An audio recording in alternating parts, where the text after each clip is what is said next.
Hello, dear friends. Welcome to my channel, and let's start with positive thoughts. मंजिलें उन्हीं को मिलती है जिनके सपनों में जान होती है. पंखों से कुछ नहीं होता, हौसलों से उड़ान होती है.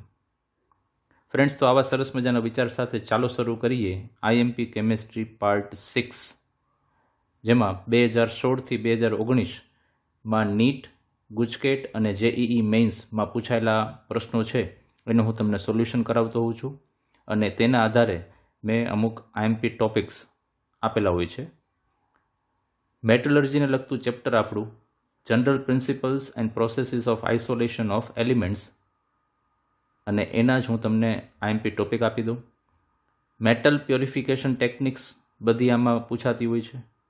મેટલ એક્સટ્રેક્શન મેથડમાં લીચિંગ અને ફ્રોથ ફ્લોટેશનના ક્વેશ્ચન આવતા હોય છે. એલિંગામ ડાયાગ્રામના પણ ઘણા બધા પ્રશ્નો બને છે ફ્રેન્ડ. હોલ હેરાલ્ડ મેથડ અને કોપરના એક્સટ્રેક્શનની મેથડ છે ફ્રેન્ડ, એ પણ એની અંદર આવે છે. આ ઉપરાંત કેલ્સિનેશન અને રોસ્ટિંગ છે એને લગતા પણ પ્રશ્નો ઘણા બધા બને છે મિત્રો. અને ઘણા બધા પ્રશ્નો તમે મિત્રો એવા જોશો કે જેમાં કાચી ધાતુ છે એના ફોર્મ્યુલા આપણને પૂછતા હોય છે. તો કાચી ધાતુના આ જે ફોર્મ્યુલા છે ફ્રેન્ડ્સ, એને લગતી પણ ઘણી બધી વાત આની અંદર આવશે. અને આ જેઈઈ મેઇન્સ, ગુજકેટ અને નીટમાંથી મેં અલગ તારવેલા આ બધા ટોપિક્સ છે. આ ટોપિકમાંથી જ મહત્તમ પ્રશ્નો પૂછાવાની શક્યતા હોય છે ફ્રેન્ડ્સ. રાઈટ, તો લેટ અસ સ્ટાર્ટ. સૌથી પહેલાં મિત્રો નીટ 2016ના પ્રશ્નો. મિત્રો વિડીયોને છેલ્લે સુધી જુઓ, પેન અને પેપર સાથે રાખી તમે નોટ કરતા જાઓ, કારણ કે તમારી પોતાની લખેલી નોટ હોય એમાંથી વાંચવાની તમને ખુદને બહુ મજા આવશે. Right, okay. તો પહેલો પ્રશ્ન, match item of column 1 with column 2. તો અહીંયા cyanide process, froth flotation process, electrolytic reduction અને ઝોન રિફાઇનિંગ છે, તેમાં આ કોલમ 2માંથી શું આપણે એપ્લાય કરી શકીએ? તો ફ્રેન્ડ્સ, ફાઇનલ આન્સર આપી દીધો છે. આન્સર નંબર 1 કે એ છે એમાં 4th નંબર લાગુ પડશે. સાયનાઇડ પ્રોસેસ છે એમાં આ 4th નંબર, એક્સટ્રેક્શન ઓફ ઓરમ. પછી બી છે ફ્રોથ ફ્લોટેશન મેથડ, એમાં ડ્રેસિંગ ઓફ ZNS. પછી ફ્રેન્ડ્સ, ઇલેક્ટ્રોલાઇટિક રિડક્શન, એમાં તો એક્સટ્રેક્શન ઓફ એલ્યુમિનિયમ, કારણ કે એલ્યુમિનિયમનું ઇલેક્ટ્રોલાઇટિક રિડક્શન કરતા હોય છે. રાઈટ, ત્યારબાદ ઝોન રિફાઇનિંગ. તો ઝોન રિફાઇનિંગમાં આપણે સિલિકોન અને જર્મેનિયમ માટે, અલ્ટ્રા પ્યોર સિલિકોન કે જર્મેનિયમ માટે આપણે આ મેથડ યુઝ કરતા હોઈએ. ઓકે ફ્રેન્ડ્સ, દેન ગુજકેટ 2016 માટે ફીણ પ્લવન પદ્ધતિમાં ફીણ સ્થાયીકારક તરીકે કયું સંયોજન ઉમેરવામાં આવે છે? તો ફ્રેન્ડ્સ, એમાં આન્સર છે એનિલિન. ત્યારબાદ દ્રવ ગલન પદ્ધતિ વડે ધાતુનું શુદ્ધિકરણ કરવામાં આવે છે, તો આમાં આવે છે ટીન. બરોબર, ટીનનું ગલન બિંદુ નીચું હોય એટલે ઝડપથી એને આપણે પીગાડી અને અલગ કરી શકીએ. ત્યારબાદ જેઈઈ મેઇન્સ 2016, તો તેમાં the distillation technique most suited for separating glycerol from spent lye in the soap industry is. તો ડિસ્ટિલેશન અંડર રિડ્યુસ્ડ પ્રેશર. બરાબર, અહીંયા આ જે ક્વેશ્ચન છે એ પર્ટિક્યુલરલી આ ચેપ્ટરનો ન કહી શકાય, પણ તેમ છતાંય જે બધી મેથડ ટેકનિક પ્યોરિફિકેશનની આવે છે ને, એના માટે મેં અહીંયા એને લીધેલું છે friends. As glycerol decomposes before reaching its boiling point under 1 atm pressure. So, in order to prevent its decomposition, it is distilled under reduced pressure. Okay, પછી છે ફ્રેન્ડ નીટ 2017નો question. The most suitable method of separation of 1:1 mixture of ortho and para nitrophenol. તો friends, particularly આ question છે એ organic chemistry માટે છે, પણ જે બધી ટેકનિકના નામ લખ્યા છે એ આપણા આ મેટલર્જીમાંથી છે, એટલે મેં આ ક્વેશ્ચન મૂકેલો છે અહીંયા આન્સર છે friend steam distillation. Steam distillation is the most suitable method of separation of 1:1 mixture of ortho and para nitrophenols, as there is intramolecular hydrogen bonds in ortho nitrophenol. That's why. Okay, friend. Then extraction of gold and silver involves leaching with cyanide ion. Silver is later recovered by displacement with zinc. બરોબર, zinc સાથેના ડિસ્પ્લેસમેન્ટથી એ મેળવી શકાય. અહીંયા silver leaching પ્રોસેસથી આપણને આવો soluble salt આપે, અને આ સોલ્યુબલ જે સોલ્ટ મળે છે આપણને, બરોબર, એનું ઝિંક સાથે ડિસ્પ્લેસમેન્ટ કરશું એટલે ફાઇનલી આપણને ઝિંક મળી જશે. બરોબર, તો તમને ખ્યાલ હશે આમાં ઓરમ, બરોબર, ઓરમનું પણ સેમ આ જ મેથડથી ડિસ્પ્લેસમેન્ટ કરી અને ઝિંક સાથે ડિસ્પ્લેસમેન્ટ કરીને આગળ વધી શકીએ આપણે, રાઈટ? ઓકે. દેન ગુજકેટ 2017 માટે તો તેમાં ક્વેશ્ચન છે, નીચેના પૈકી કઈ પદ્ધતિ ધાતુના શુદ્ધિકરણ માટેની છે? તો તેમાં આન્સર છે ફ્રેન્ડ હમણાં જ આપણે આગળ જોયું, દ્રવ ગલન. પછી નીચેના પૈકી કઈ કોપરની કાચી ધાતુ છે? તો આપણે વાત કરી હતી શરૂઆતમાં કે ભાઈ આ કાચી ધાતુને લગતા ઘણા બધા પ્રશ્નો પૂછાય છે. તો એમાં મેલેકાઇટ આન્સર છે કે જેનો ફોર્મ્યુલા CuCO3 CuOH ટ્વાઇસ છે. અને અહીંયા મેં તમામ જે કાચી ધાતુ છે આ ચેપ્ટરમાં આવતી એલ્યુમિનિયમ, કોપર, આયર્ન, ઝિંક, એની કાચી ધાતુના નામ અને અહીંયા એના જે ઘટક પ્રમાણ છે એ આપી દીધું છે. તો અહીંયા મેલેકાઇટનો આન્સર આપણે દેખાય છે, રાઈટ? ત્યારબાદ JEE મેઇન્સ 2017 માટે, in the following reactions ZnO is respectively acting as A or N. તો ઝિંક ઓક્સાઇડનો અહીંયા બે રિએક્શન આપી દીધા છે.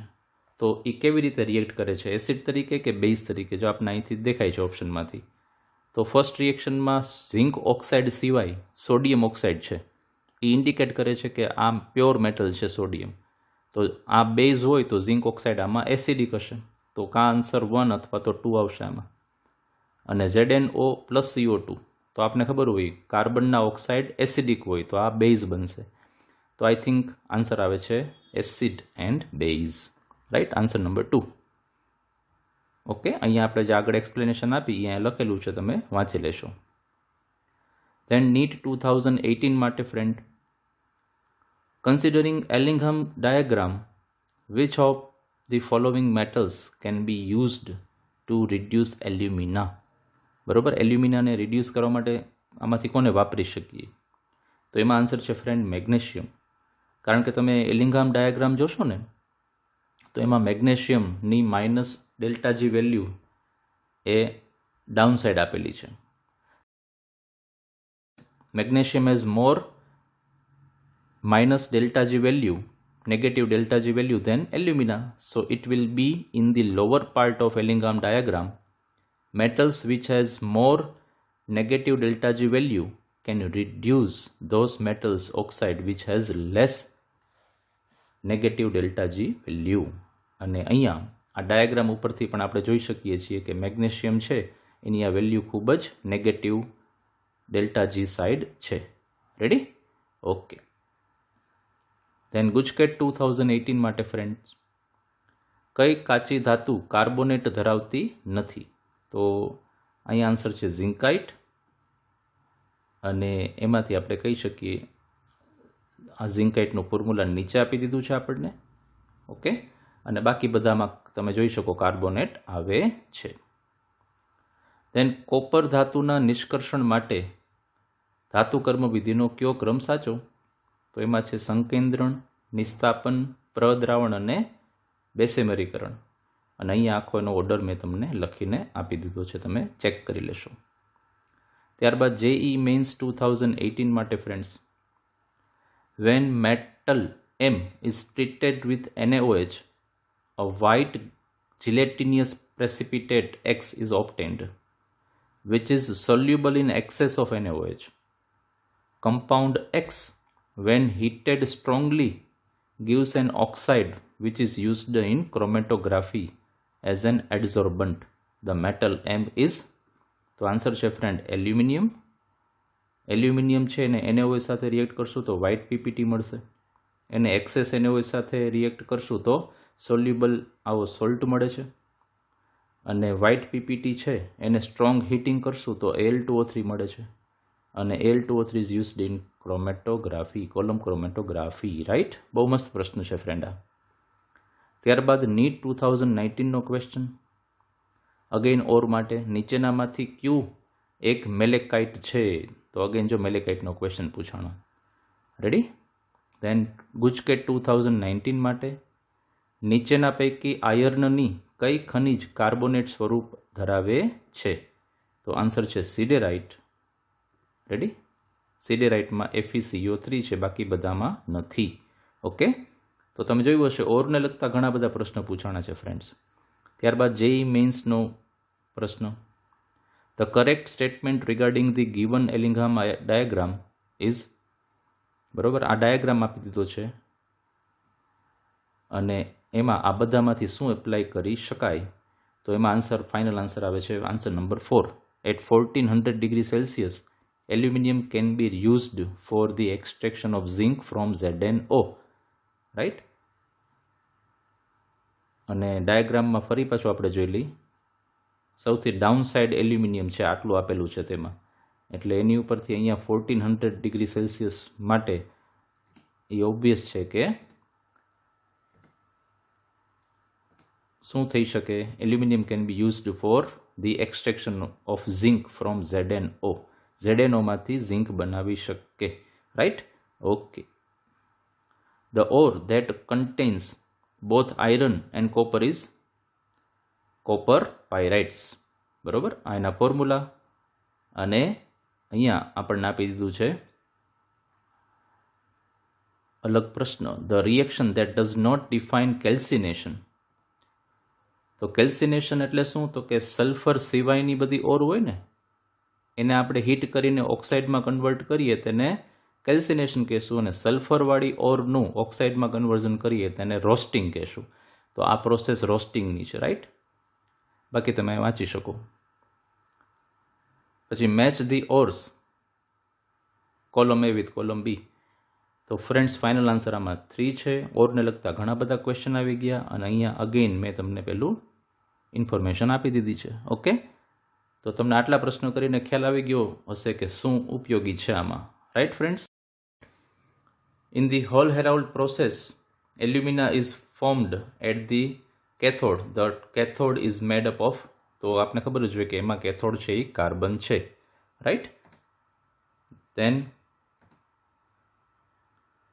ફાઇનલી ફ્રેન્ડ્સ શરૂઆત કરી હતી જેનાથી, એ જ વાક્ય ફરીથી હું વાંચીશ. मंजिलें उन्हीं को मिलती है जिनके सपनों में जान होती है, पंखों से कुछ नहीं होता, हौसलों से उड़ान होती है. ફ્રેન્ડ, આપણે સપનું તો જોઈ, પણ એ સપનું સાકાર કરવા માટે આપણે મહેનત પણ એટલી જ કરવી પડે, બરોબર ફ્રેન્ડ્સ? તો ખૂબ ખૂબ મહેનત કરો અને જોરદાર સફળતા મેળવો. ઓકે મિત્રો, થેન્ક્સ ફોર વોચિંગ, રાઈટ? અને તમને ગમ્યું હોય તો લાઈક કરજો, શેર કરજો, ચેનલને સબસ્ક્રાઈબ કરજો, અને કાંઈ એવી વસ્તુ હોય તો કોમેન્ટ કરજો. Okay, all the best for your upcoming NEET, JEE mains and GUJCET exams. Thank you.